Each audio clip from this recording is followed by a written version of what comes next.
Hi everyone, it's Rax, bringing you a very fun Whirlwind support build that I've been playing this season, and this build is particularly tailored to running the Barb Crusader XP metas. And the thing to understand about Crusader DPS is during their holy cycle, if monsters are blinded, immobilized, or stunned, they can deal massive damage. So the main difference between this Whirlwind support build and other ones that I've posted on my channel in the past is all the other ones before took Furious Charge and were proccing strong arms everywhere with Furious Charge in order to get that extra damage. But what I do here is I actually don't proc Furious Charge on the elites. I just flip some trash with Rage Flip onto the monsters, but otherwise I just Whirlwind, and that's to allow the Crusader the complete freedom to have the CCs that they need on their holy cycle so they can just level the elites. So here's an example of us just trashing a 111. I think this is on day 4 of season 19, so we should be able to go much higher as we get better gear and higher Paragon levels. But you can see the quality of life on this build is very high. All you do is whirlwind around and spam all your cooldowns, and you don't have to spear very often. You only have to spear when you get to a giant room and there's some trash lingering around. But for the most part, all you do is follow around with Whirlwind and whirlwind the mobs and pick up the globes. And that's very easy because, as I'm going to explain in a second, we are going to have a massive pickup radius, so it's going to be very easy for us.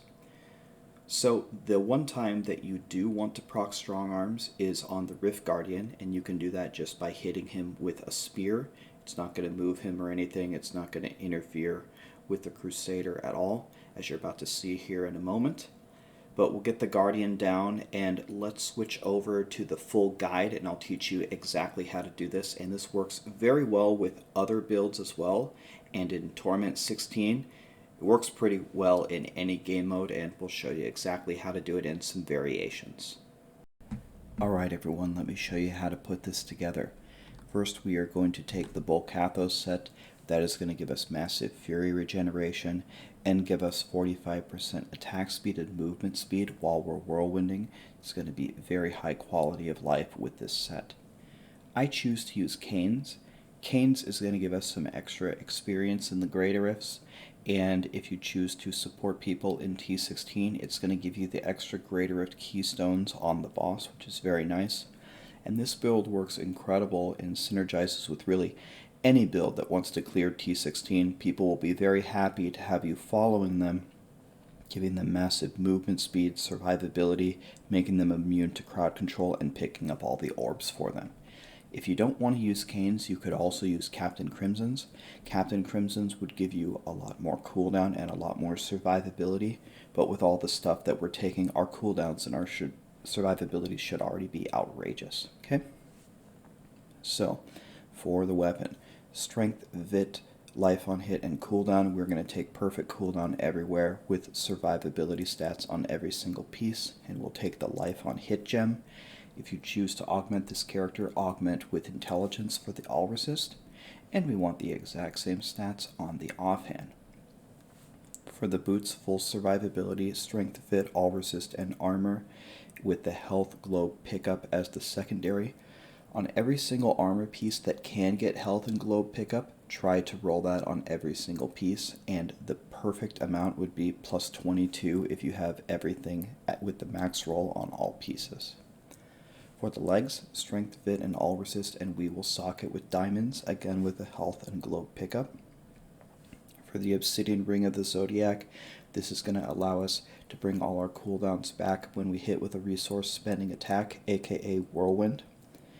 Now, if you're using Canes, roll the resource cost off for the socket because we don't need any resource, and the crit hit chance is going to synergize well with Whirlwind Blood Funnel, where critical hits are going to restore our life.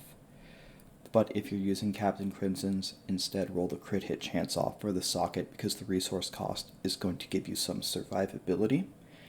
And we choose Wreath of Lightning as the gem because it's going to make us move faster, and you only need to level this to level 25.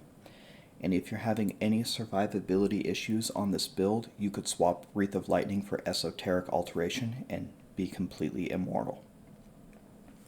Ring of Royal Grandeur is going to let us complete our Cane set without using 3 pieces.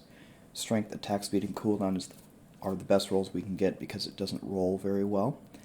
And we'll take Gem of Efficacious Toxin for the 10% increased damage. Pride of Cassius, this is going to increase the duration of our Ignore Pain by 6 seconds. Full survivability again, Strength, Vit, All Resist, and Life with the pickup. Stone Gauntlets is going to give us an outrageous survivability increase, and combined with Ignore Pain always being active, we're going to be immune to the debuff. Strength, Vit, All Resist, and Cooldown, again with the pickup as the secondary. Mantle of Channeling is going to give us 25% reduced damage as long as we're whirlwinding. Strength, Vit, All Resist, and Cooldown with pickup. The Yorick's Crown is going to double the effect of whatever is in our socket, so we're going to get double the cooldown from our Flawless Royal Diamond. Fight, All Resist, and percent life is what we're looking for with the pickup.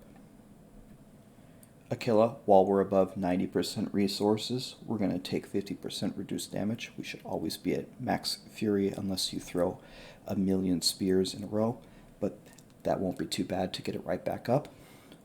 Strength, All Resist, percent life with the health and glow pickup is what we're looking for. Rondell's Locket, the amazing thing about this necklace is it can roll with +6 pickup. That's why we take it. Strength, percent life, and cooldown with the Gogoth of Swiftness. Gogoth of Swiftness is going to give us attack speed, dodge, and cooldown reduction. And finally, Strong Arms, Vite, All Resist, Armor, and Life on Hit with the increased pickup as well to finally get at our 22 pickup. And whenever enemies are hit by a knockback, they're going to suffer 30% increased damage. That's what's going to happen when we spear them. Alright, and for the skills, we will take Sprint, Forced March. This is going to increase the movement speed of all of our allies by 20% to make them move faster. We'll take Ignore Pain, Mob Rule. This will give our allies 25% damage reduction and immunity to control impairing effects. It's important to keep Ignore Pain up all the time to make sure you don't get the debuff from Stone Gauntlets. Threatening Shout Falter is going to make enemies take 25% increased damage. So we will cast this all the time around enemies, and this is going to help us generate Fury. Warcry will also help us generate Fury, and there are a couple different runes you can use. Veteran's Warning is very good for low Gons, but Impunity or Hardened Wrath can also be very good depending on the types of classes that you're playing with. Whirlwind Blood Funnel is what I would use for this particular setup. Critical hits restore 1% of our maximum life. We don't have that much critical hit chance, but it's better than nothing. You can also take Whirlwind Wind Shear if you're having trouble with Fury. And another option is if you want to run this build and proc your Strong Arms all the time, if you're not playing with Crusader, you could take Whirlwind Hurricane to pull all the monsters to you, and that would proc your Strong Arms. Ancient Spear Rage Flip. You can use this to bring all the monsters together, and you can also use this to proc Strong Arms on the Guardian. For the passives, Inspiring Presence is going to double the duration of our shouts and give our allies 3% of their maximum life per second. Nerves of Steel is a cheat death just in case something goes wrong. Pound of Flesh, the main reason we take this is for the 4% increased movement, stacking up to 5 times every time we're healed by a health globe. And Superstition reduces all non-physical damage by 20%. If there's a different passive that you'd like to take between any of these, you are more than welcome to. They're not set in stone. For the cube, Executioner is nice because it's going to automatically kill any monster 10% or lower, but if you need more cooldowns, you could instead cube Messerschmitt's Reaver or Ingeom. Chelonics Chain using Warcry is going to increase our movement speed by 40%, so we need this in the cube. And finally, Oculus Ring is going to spawn those amazing little power rings that our friends can stand in and deal 85% increased damage. On to the Paragon points. First, max movement speed so we can move fast, and then pump the rest into vitality, and you can put a couple into strength down the road if you want some more armor. In offense, do cooldown reduction first, and then attack speed, and then crit hit chance and crit hit damage last. For defense, all resist first, then life, then armor, and life per second last. And then in utility, life on hit is really the only one that helps us, so then I just go for goal find, I guess, for T16. Resource cost does nothing for us. And do not put your points into area damage. Area damage lags the game, and we don't do any damage anyway, so always leave this blank. Thank you so much for watching, everybody. I've been having a blast playing this support build in Season 19. The next video that I'm working on is a Heaven's Fury Crusader guide, and please let me know in the comments what guide that you would like to see, and I'd be happy to make that for you. Thank you.